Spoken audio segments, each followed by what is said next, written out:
c'est vrai que c'est absolument, quand vous y pensez, complètement dingue. Alors que donc, ce sont des émissions qui sont organisées pour commenter soit les actes terroristes du 7 octobre, soit les conséquences dans les jours et les semaines qui suivent. Vous allez avoir comme invité un acteur que moi j'ai toujours considéré comme français. Je me suis jamais demandé s'il était juif ou pas juif. C'est un acteur. Darmon. Comment ? Gérard Darmon. Non, je pense que quelqu'un comme Thomas Sisley, par exemple, qui vient commenter, après on va avoir des humoristes comme Boujna, etc. Ça montre déjà que peut-être dans les médias français, on détient des listes de juifs. Hein. Non, mais c'est dingue. Non, mais, ça, il faut s'adresser à la CNIL. Comment ça se fait qu'ils savent toujours dresser la liste des juifs ? Je ne me suis jamais demandé si Thomas Sisley était juif ou pas. Ça ne m'intéresse pas. Ce qui m'intéresse, c'est quel acteur il est, etc. Sauf s'il choisit d'avoir un engagement politique, c'est son droit, mais il se trouve que je ne l'avais jamais entendu avoir une prise de position politique avant ce jour-là.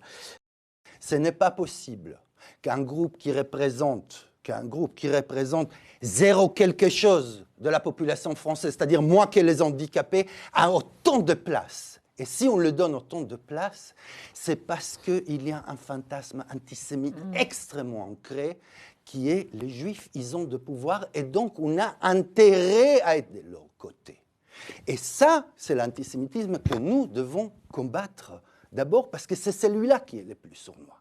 C'est celui-là qui est le plus terrifiant et c'est ça qui fait qu'on voit des dizaines de ministres français aller à un dîner, que je ne suis même pas sûr que la bouffe est bonne, d'une organisation qui est une organisation qui représente un État étranger, ça s'appelle le Conseil représentatif d'Israël en France, le CRIF donc, eh bien, ils y vont tous. Mais pourquoi ils y vont tous ?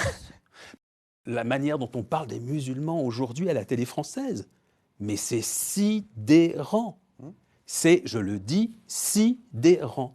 Je le dis, on parle des musulmans en France aujourd'hui comme on parlait des juifs dans les années 30 en France.